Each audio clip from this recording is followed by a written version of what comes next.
Banyak orang yang setelah ada masalah jatuh, sudah tidak bangun-bangun lagi, sudah. Depresi, stres berkepanjangan. Kalian tidak harus kaget, karena memang hari ini zamannya serba tidak pasti. Apapun itu. Maka yang pertama-tama harus kalian siapkan memang mentalmu, dirimu. Jatuh bangun itu pahit, tapi membuatmu tangguh. Jangan menghindari bahaya, jangan menghindari masalah. Hidup itu pasti ketemu bahaya, pasti ketemu masalah. Dan yakinlah setiap kali kalian ketemu bahaya, ketemu masalah, itu adalah kesempatanmu untuk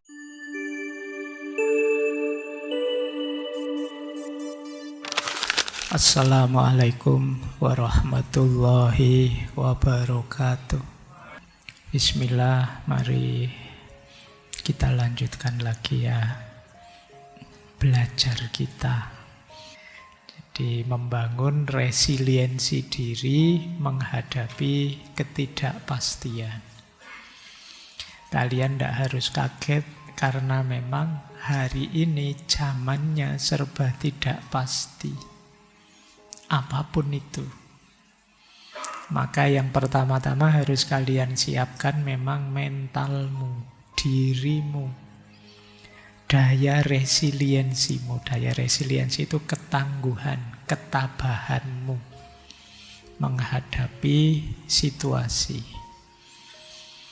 Dan ya saya tidak perlu menjelaskan seperti apa, sejauh mana situasi ketidakpastian. Meskipun nanti ada beberapa teori yang saya sampaikan. Tapi pesan utamanya malam hari ini, siap-siaplah. Kata align the button, setengah dari seni hidup yang baik itu resiliensi. Sering saya bilang juga, hidup itu harus bisa ngegas, harus bisa ngerem. Resiliensi ini konteksnya ngerem. Untuk kemudian bisa ngegas lagi. Kata Konfusius, kemuliaan kita yang terbesar bukan karena kita tidak pernah jatuh, tetapi karena kita bangkit setiap kali kita jatuh. Jadi orang hebat, orang mulia itu adalah orang yang setiap kali jatuh bangkit lagi. Ya mulai ya, ini kalau diomongkan lancar, enak. Tapi kalau dijalankan tidak sesimpel kalimatnya. Ya tadi Nelson Mandela kalimatnya pendek, tapi lihat perjuangan beliau untuk pembebasan rakyatnya dari penindasan rezim apartheid itu panjang dan pahit memang. Jatuh bangun itu pahit, tapi membuatmu tangguh. Jangan menghindari bahaya, jangan menghindari masalah. Hidup itu pasti ketemu bahaya, pasti ketemu masalah. Dan yakinlah setiap kali kalian ketemu bahaya, ketemu masalah, itu adalah kesempatanmu untuk jadi lebih hebat, lebih tangguh. Mungkin Tuhan mengarahkan ke situ dalam rangka biar kamu lebih hebat. Kalau hidupmu lancar terus, enak terus, ya daya resiliensimu mungkin tidak teruji, mungkin rendah. Oke. Jadi resiliensi itu kemampuan seseorang untuk bangkit, bertahan, menyesuaikan diri secara positif ketika ada tekanan, kesulitan, atau perubahan tidak menentu. Jadi kan tadi zaman itu betapa chaosnya, betapa tidak terduganya, betapa tidak pastinya. Kita memerlukan resiliensi, ketangguhan, ketahanan. Ada yang menyebut resiliensi itu daya lenting, daya fight back. Seperti pegas. Kalian ngerti pegas ya, per. Per itu kalau ditekan keras, dia baliknya akan keras. Mungkin kalian, saya tidak tahu, masa kecilmu ngerti tidak mainan yang kalau ditaruh, mungkin di bawahnya ada besinya itu. Kalau kamu miringkan ke sini, dia tetap akan balik ke sana. Tidak bisa dijatuhkan. Mungkin dulu waktu kamu kecil kamu pakai latihan tinju itu. Kamu seneng karena dia setiap kali ditinju dia balik lagi, dia balik lagi. Daya pegas, daya lenting. Itu resiliensi namanya. Kalau untuk ketahanan batinmu. Jadi satu kondisi di mana kalian begitu kuatnya, begitu tangguhnya, sehingga sekeos apapun, sekacau apapun situasi, kalian masih bisa tegak kembali. Itu yang disebut resiliensi. Nanti ada individual, ada kolektif, ada spiritual, filosofis. Kalau individual secara psikologi, resiliensi itu kapasitas kemampuan kita untuk bisa mengelola stres, trauma, kegagalan, sehingga kita tidak menghancurkan diri kita. Jadi jatuh bangun lagi, itu resiliensinya tinggi berarti. Kalau secara sosiologi komunal, bersama-sama, kolektif, ada bencana kita bisa bangkit lagi, ada perubahan besar kita tetap bisa survive. Nah ini resiliensi sosial namanya. Kelaparan sih luar biasa tapi tetap bisa survive lagi, berarti resiliensinya hebat. Kalau yang spiritual, filosofis biasanya daya jiwa untuk tetap tegar, tetap ikhlas.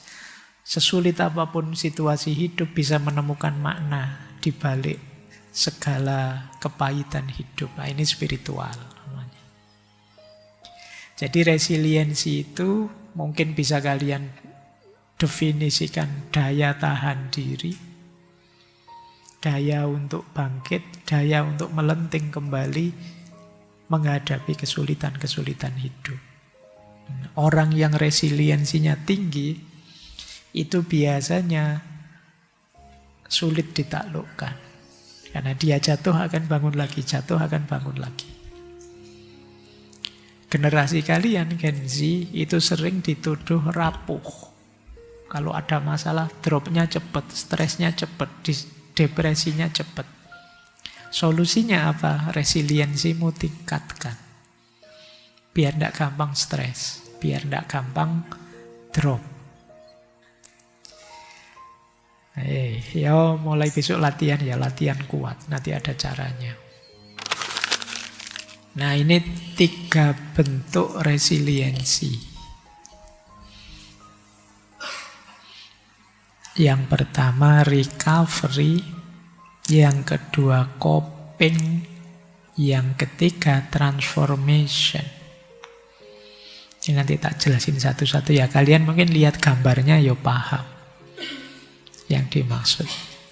Itu kan yang satu ada orang jatuh terperosok ke bawah tapi berusaha untuk naik lagi.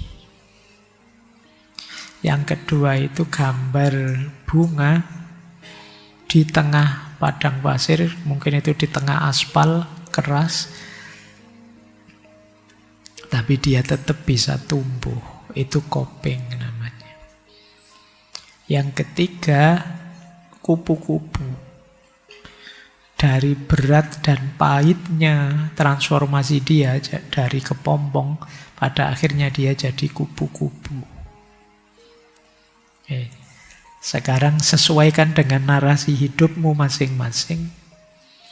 Bisa ndak kalian recovery, coping, dan transformation ini? Yang pertama recovery. Recovery itu bouncing back, memantul kembali. Recovery itu kembali ke titik awal lagi. Semula kita terperosok. Nah, pada akhirnya kembali lagi ke posisi sebelum terperosok. Itu namanya recovery. Jadi proses kembali setelah mengalami kesulitan, krisis, atau trauma. Kayak kalian awalnya sehat, terus sakit, terus mati-matian berobat, akhirnya sembuh. Sembuh itu kan kembali ke fase sebelum kalian sakit. Mengembalikan keadaan seperti sebelum masalah datang. Setelah gagal ujian, IP-mu 3 sih, tapi terus semester ini nilaimu jelek semua. Akhirnya jatuhlah jadi 2 apa jadi 1, apa berapa. Nah, terus semester depan kamu mati-matian berjuang, mengulang juga, terus akhirnya ya masuk track lagi, 3 lagi IP-mu. Itu namanya kalian bouncing back. Kalian memantul kembali ke arah sebelum kalian jatuh. Nah, ini ya. Awalnya hidupmu nyaman.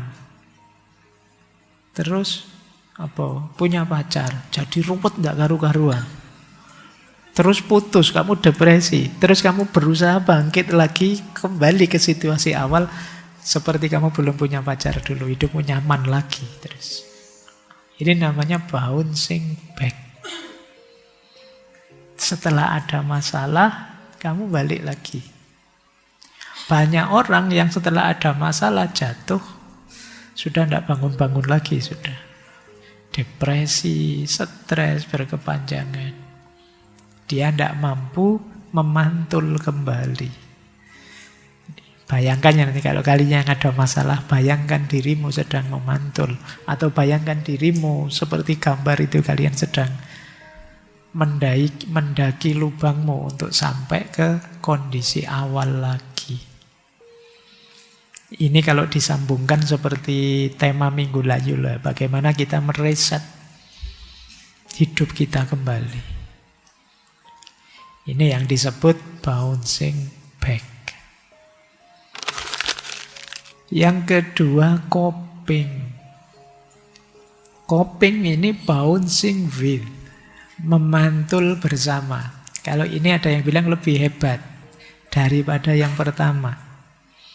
Coping ini biasanya problem yang sangat berat. Kita tidak bisa kembali ke kondisi sebelumnya. Sudah terlanjur ketemu masalah seperti ini. Nah, coping ini kita bisa bertahan, beradaptasi dalam situasi sulit. Tidak sekedar kembali ke kondisi semula, tapi kita hidup berdampingan dengan tantangan dan tetap tumbuh dalam keterbatasan kita. Kalau ini mungkin kalau dihubungkan nilai tadi, nilaimu jatuh sampai 2,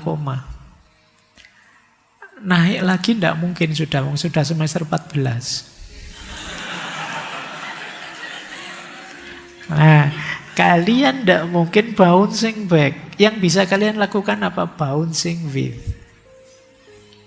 Ya sudah Pak, IP saya mungkin ditakdirkan cuma 2, tapi dengan IP 2, ini saya akan pantang menyerah. Saya akan berjuang, tidak mau kalah dengan yang IP-nya 3 ke atas.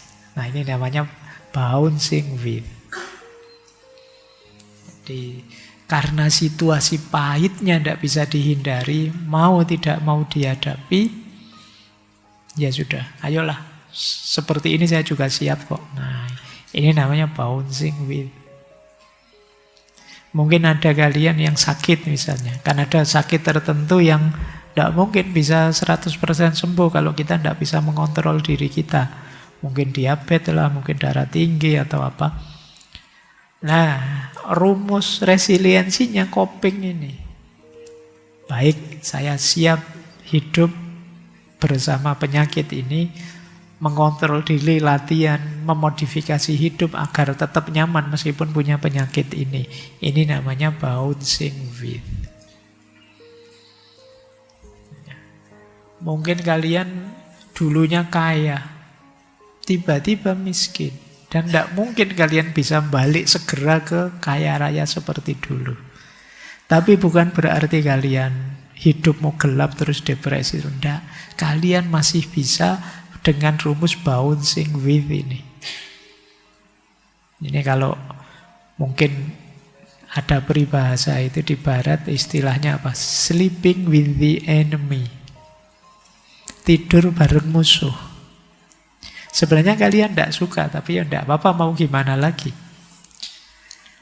Jadi kalau kalian mikir hidupmu di dunia ini dengan segala ancaman gempa bumi, kiamat, dan macam-macam, itu kan ada yang bilang secara ekologis kita itu sleeping with the enemy. Tapi dengan kemampuan resiliensi ini, meskipun tidurnya bareng musuh, tetap kita bisa enak tidur, ya ngorok, ya seneng, tidak masalah. Ini namanya bouncing with. Jadi istilahnya memantul bersama. Kayak kalian kehilangan misalnya, kayak tadi loh, kehilangan pasanganmu misalnya. Itu kan beratnya luar biasa. Alternatifnya kan dua, kamu kembali lagi nyari lagi seperti yang awal, atau ya sudahlah, kamu terbiasa kok hidup dalam situasi patah hati, enak-enak saja, itu nyaman-nyaman saja, itu namanya bouncing with. Coba ya, nanti makanya tadi saya bilang, coba perhatikan hidupmu, kalian ingin ada di titik mana untuk resilient ini. Jadi bouncing, kayak tadi ya yang sebelumnya, bouncing back atau bouncing with. Kalau ini ada yang bilang ini yang paling hebat. Namanya bouncing forward. Memantul maju, transformasi. Kalau ini tidak sekedar kuat menghadapi masalah, tapi juga justru masalah itu jadi titik pijak dia untuk berubah lebih baik. Ini namanya bouncing forward. Dengan menghadapi masalah, kita jadi lebih kuat, lebih bijak, lebih matang, lebih kritis. Ini namanya bouncing forward.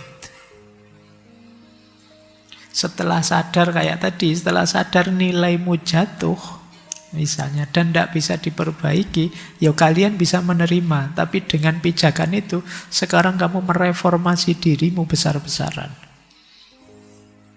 Kamu jadi anak tekun, kamu jadi anak yang lebih serius, kamu bertransformasi berarti. Bouncing forward. Memantul maju jadi lebih baik. Nah, coba perhatikan ya teman-teman, 3 bentuk resiliensi ini. Di sekitar kita ada banyak sekali masalah. Kalian bisa kalau sanggup menghapus masalah itu biar masalah di sekitarmu habis, terus kamu kembali nyaman hidupmu. Bouncing back. Atau tidak bisa Pak, daya saya terbatas, tapi minimal saya bisa bertahan dan tidak rusak. Meskipun di tengah padang pasir, saya masih bisa tumbuh, berbunga, dan indah. Ini bouncing with. Saya tidak tahu nanti tuntutanmu dituruti apa enggak, tapi pastikan kamu tidak merusak dirimu sendiri. Pastikan kalian tetap bisa bouncing with, tetap bisa tumbuh, berkembang indah. Apapun situasinya. Apalagi kalian bisa transformation. Dengan berpijak pada masalah itu, kalian jadi lebih hebat. Lebih bijaksana. Lebih berani. Lebih tangguh. Lebih luar biasa. Ini namanya transformation. Oke, baik. Itu ya, perkuat 3 aspek ini dalam hidup kalian. Hidupmu akan jauh lebih kuat, tidak lagi gampang burnout tadi, kelelahan atau depresi. Ya kalau tadi problematika narsis, burnout, depresi, ya paling tidak sisa narsisnya kan gampang. Narsis itu alamiah saja sih, orang pengen divalidasi, diakui orang biasa saja. Efeknya tidak terlalu berat dibandingkan yang burnout sama depresi tadi. Jadi kuncinya di daya resiliensimu. Baik, sekarang kita cek. Gimana sih caranya mengembangkan resiliensi? Saya mencatat setidaknya ada 8 cara untuk mengembangkan resiliensi. Yang pertama, tentu saja apapun yang berhubungan dengan self-improvement, perbaikan diri, itu harus diawali dari self-awareness. Mengenali diri kita sendiri. Ya enggak mungkin lah kita bisa bertahan tanpa mengenali diri kita. Jadi diawali self-awareness. Emosi-emosi kita, pola pikir kita, kelemahan, kelebihan kita. Ayo kita kenali. Tanpa kita kenal diri kita, ya bagaimana kita bisa bertahan menghadapi situasi zaman yang tadi tidak pasti, chaos dan lain sebagainya.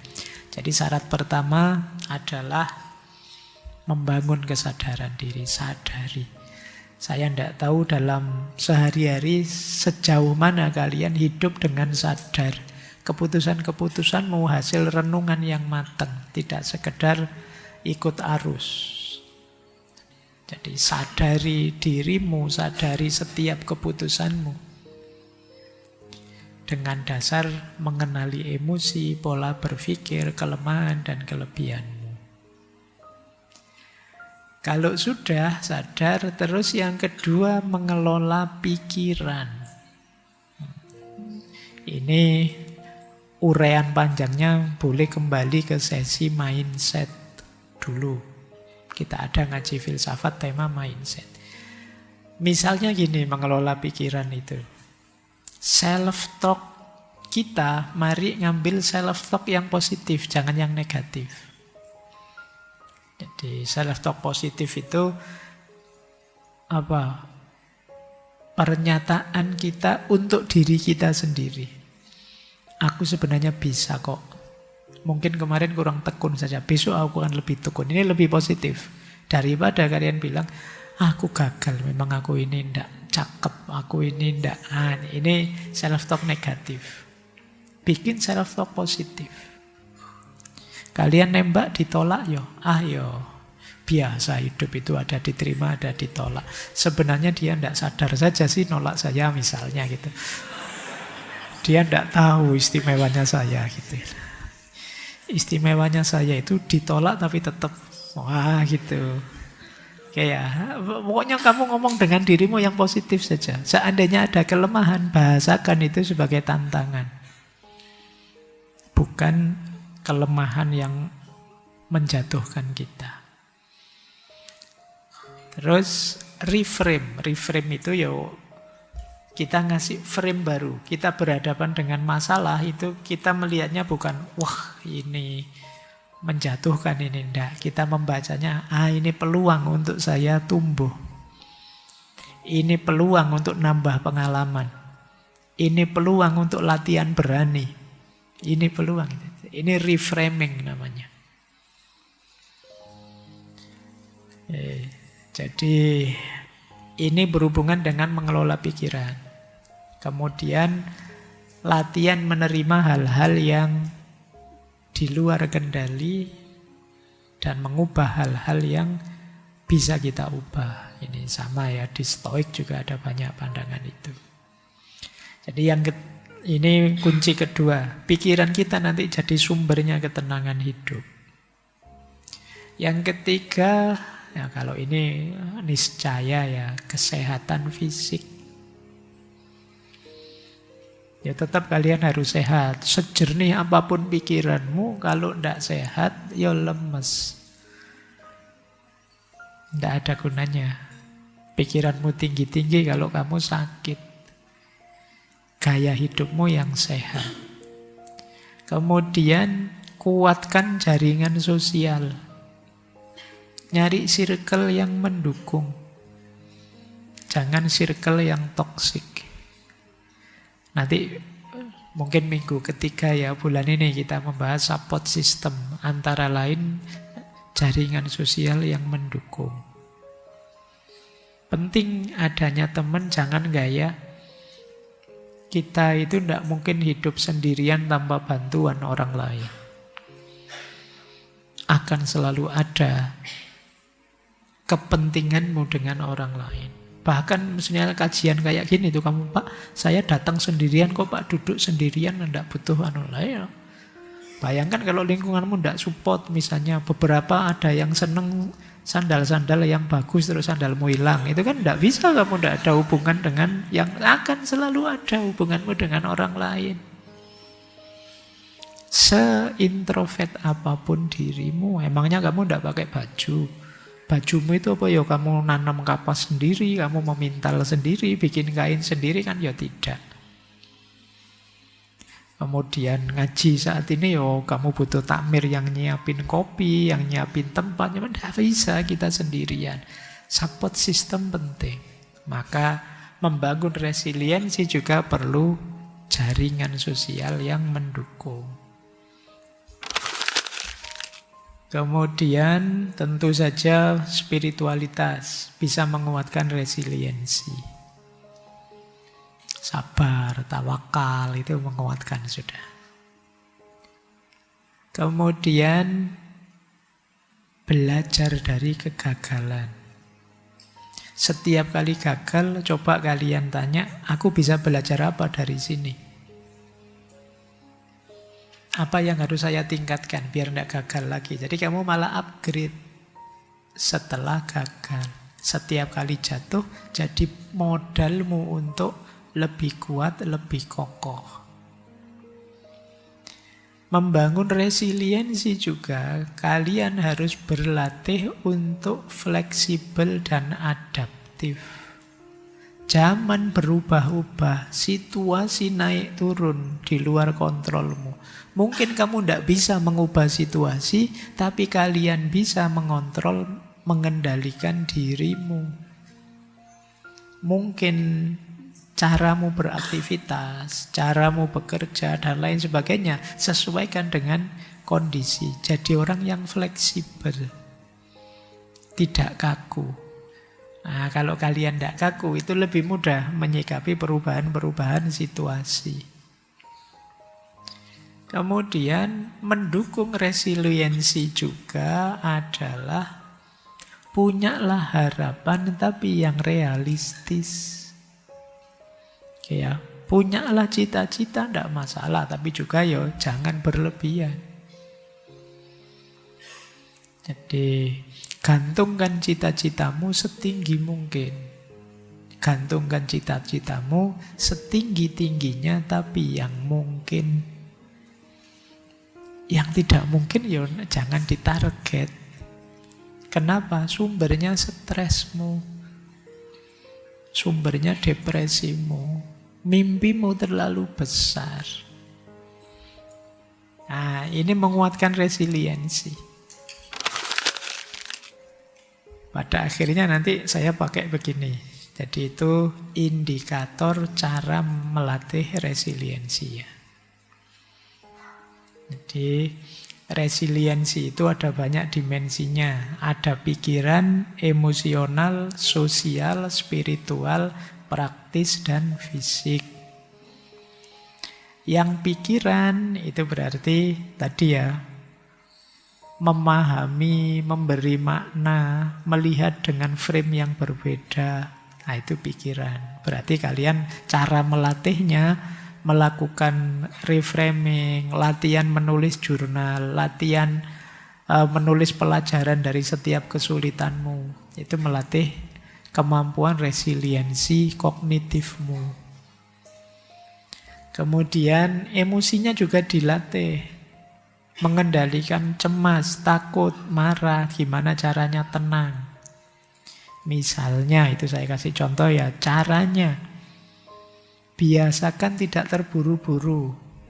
Kalau emosinya terlalu melonjak-lonjak, pause sebentar. Apa pause itu? Berhenti sebentar. Terlalu senang, atau terlalu sedih, atau terlalu marah, atau terlalu kecewa, itu kan sedalam itu yang kamu rasakan.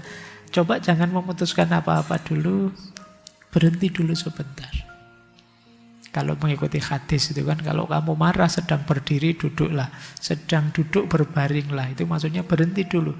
Jangan melakukan apa-apa, jangan memutuskan apa-apa. Ini dalam rangka mengendalikan emosi.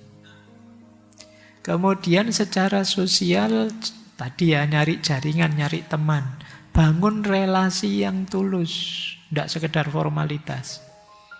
Cari komunitas yang memungkinkan kalian belajar empatik. Bukan komunitas yang hanya nyari seneng-seneng saja, kemampuan sosial skillmu tidak meningkat. Secara spiritual juga begitu ya. Secara spiritual, perbanyak ibadah, zikir, kemudian banyak baca-baca buku filsafat misalnya. Itu kan meningkatkan spiritualitasmu. Paling tidak kan kamu tidak mikir macam-macam. Yang dipikir maca buku tidak paham-paham. Itu kalau tidak jadi marah, tidak jadi kecewa. Kamu tuh sumpek membaca buku filsafat, Pak, tidak paham-paham saya, Pak. Itu paling tidak teralihkan sebentar. Nah, ini spiritual. Ya kan resiliensimu akan lebih kuat kalau kamu sadar tujuan. Nah, tujuan itu bisa diambil dari filosofi hidupmu atau makna-makna spiritual. Kemudian dari aspek praksis atau tindakan kalian untuk bisa lebih kuat, boleh kok kalian meningkatkan kualitas dirimu. Misalnya kamu latihan latihan digital apa, nambah kemampuan bahasa apa, itu pasti membuatmu lebih tangguh. Semakin kamu nambah skill, semakin kamu hebat, kuat. Kemudian biasakan, ini mendukung resiliensi. Kalian punya target apapun, rencananya jangan hanya satu. Ini plan A, ini plan B, ini plan C. Plan A gagal ya plan B. Plan B gagal ya plan C. A, B, C gagal semua, ganti rencana. Loh, caranya begitu. Karena planmu hanya satu, ya ketika gagal selesai. Nah, itu ya. Oke, dan fisik tentu saja kesehatan. Jadi penting. Terus, ini penghalang-penghalang resiliensi. Kalian yang dengan mental dan mindset seperti ini, kamu tidak akan jadi lebih tangguh. Resiliensi tadi kan ketangguhan. Saya tidak tahu, mungkin kalian pernah mengucapkan kalimat ini. Misalnya kalian bilang, padahal itu jelas-jelas kamu yang gagal. Tapi kamu bilang, itu bukan salahku. Aku ini hanya korban. Dosennya saja yang tidak fair, tidak adil. Teman saya saja yang usil sehingga saya tidak lulus. Kamu selalu nyari kambing hitam, menyalahkan yang lain. Ya kamu tidak jadi kuat. Karena kamu lari dari masalahmu.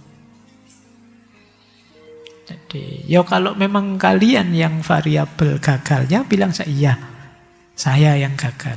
Nah, tapi besok akan saya perbaiki kurangnya apa. Atau yang kedua, kalian merasa, wah ini sudah rusak total, tidak mungkin bisa diperbaiki, Pak. Sudahlah. Nah, ini juga pasti kalian tidak akan dapat apa-apa dari kegagalanmu. Kalian merasa gagal, jatuh sejatuh-jatuhnya. Tidak mungkin bangkit lagi. Apalagi terus kalian bilang, tidak ada gunanya saya berusaha, Pak. Sudah, saya ini memang mungkin levelnya cuma segini. Selesai, kalian tidak akan jadi lebih kuat. Atau kalian protes, mengapa harus aku yang gagal? Apa salahku? Apa dosaku? Tiap hari bikin puisi ya. Ya sudah, kamu tidak jadi resilient, kamu tidak jadi tangguh, tidak jadi kuat. Kamu tidak percaya dengan kenyataan hidupmu. Seharusnya tidak terjadi. Ya, itu sama saja, meratap, lari. Dan yang paling sering mungkin kita yang terakhir itu, takdir, Pak, sudah. Selesai. Kalau sudah takdir itu kamu sudah macet sudah di situ. Ada apa-apa takdir. Oke ya, coba diingat-ingat kalian semoga tidak ada cara berpikir begini. Karena kalau cara berpikirmu ada di sini, tidak jadi kuat kalian. Tidak jadi resilient.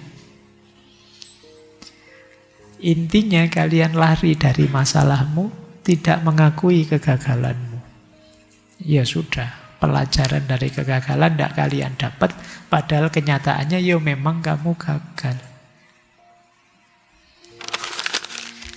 Yuk dilanjutkan, kita filsafatan sebentar. Karena ngaji filsafat, nanti dianggap motivator saya kalau ngomong itu terus ya. Ayo filsafatan ya, kita lihat perspektif-perspektif tentang resiliensi dari tradisi filsafat.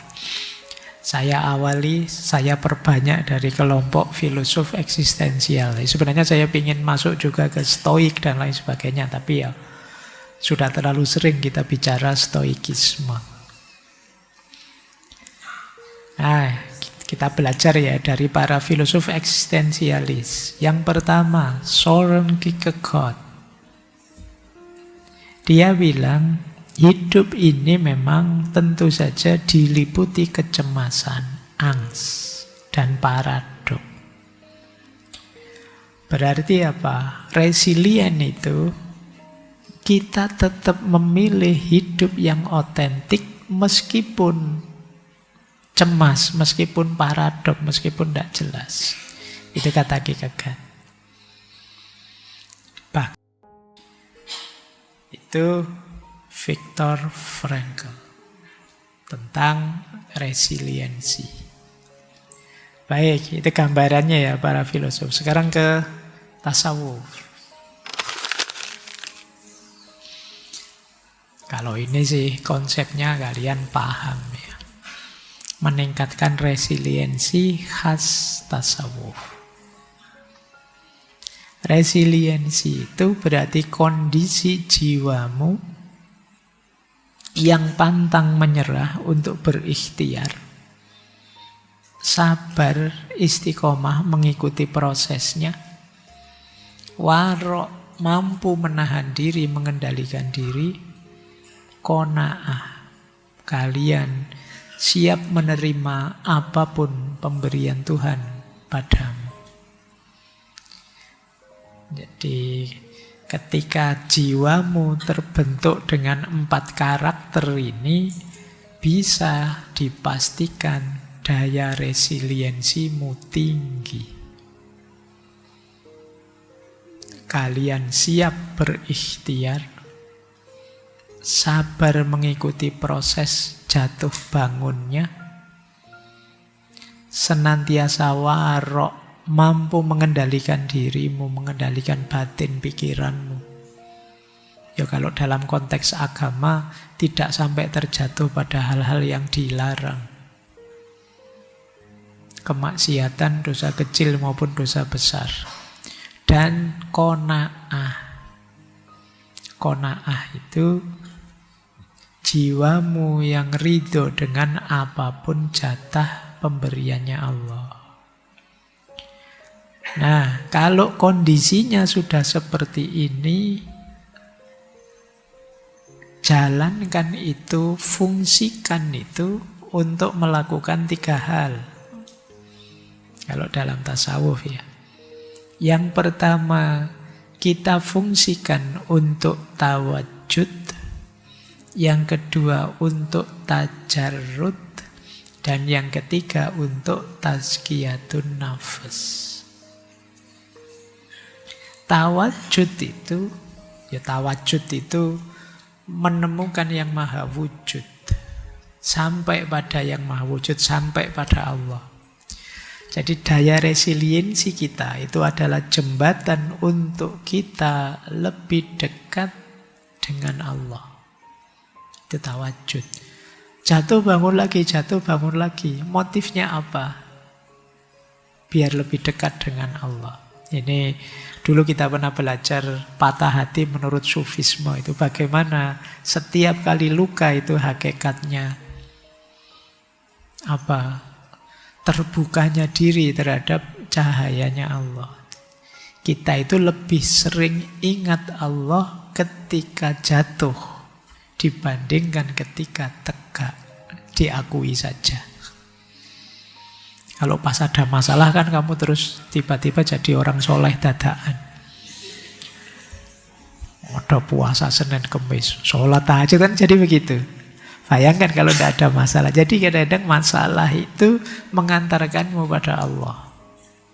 Itu yang disebut tawajud. Yang kedua tajarrud. Tajarrud itu, masalah itu menyadarkanmu untuk tajrid, melepaskan diri dari hal-hal duniawi. Tidak lagi melekat terhadap yang duniawi. Itu namanya tajarrud. Jadi kalau kemarin kamu serakah, kamu ambisius, kamu begitu gagal, kamu sadar ternyata seilusi itu dunia. Nah, terus kamu mulai bisa pelan-pelan melepaskan keterikatanmu. Itu fungsi tajarrud. Dan pada akhirnya bisa tazkiyah. Bersih dirimu. Kalau sudah tajarrud, tawajud, tentu saja bersih sudah. Jiwamu yang bersih. Jadi resiliensi secara spiritual bisa mengantarkanmu pada Tuhan, membebaskanmu dari keterikatan duniawi dan membersihkan jiwamu. Itulah kenapa resiliensi penting. Ada kalimat menarik dalam Bhagavad Gita. Ini nasihatnya Sri Krishna pada Arjuna. Kalimatnya, hanya pada pelaksanaan engkau mempunyai hak dan tidak sama sekali pada hasilnya. Janganlah hasil dari pekerjaan itu menjadi alasanmu. Dan jangan juga engkau membiarkan dirimu tidak melaksanakan pekerjaanmu. Ini kan Arjuna sedang ragu-ragu ini. Masa saya serang? Masa saya jatuhkan? Masa saya bunuh? Ini saudara-saudara saya semua di depan saya. Tapi kan terus Krishna mengingatkan, sudahlah. Kalau itu memang tugasmu, jalankan saja. Tidak usah terlalu panjang, terlalu overthinking, mikir hasilnya apa, efeknya apa. Jadi karena apa? Karena menjalankan kewajiban itu hak kita, tapi hasilnya bukan hak kita. Jadi, hasilnya haknya Tuhan. Jadi jangan hanya karena memprediksi hasil terus kita tidak melakukan pekerjaan kita. Jangan juga engkau biarkan dirimu tidak melaksanakan pekerjaanmu. Ini dalil yang terakhir ini untuk kita semoga jangan males. Kalau bukan kita yang menjalankan kewajiban kita, terus siapa? Kalian mahasiswa, kalau bukan kalian yang belajar, terus siapa? Kalian yang DPR, kalau bukan kalian yang mewakili rakyat, terus siapa? Kalau bukan kalian yang mengelola, misalnya para pejabat Indonesia, lah terus siapa? Lah kewajibanmu memang itu. Seperti saya bilang tadi, segala kekacauan ketika orang mulai lari dari kewajibannya, apalagi terus jatuh egoistik tadi.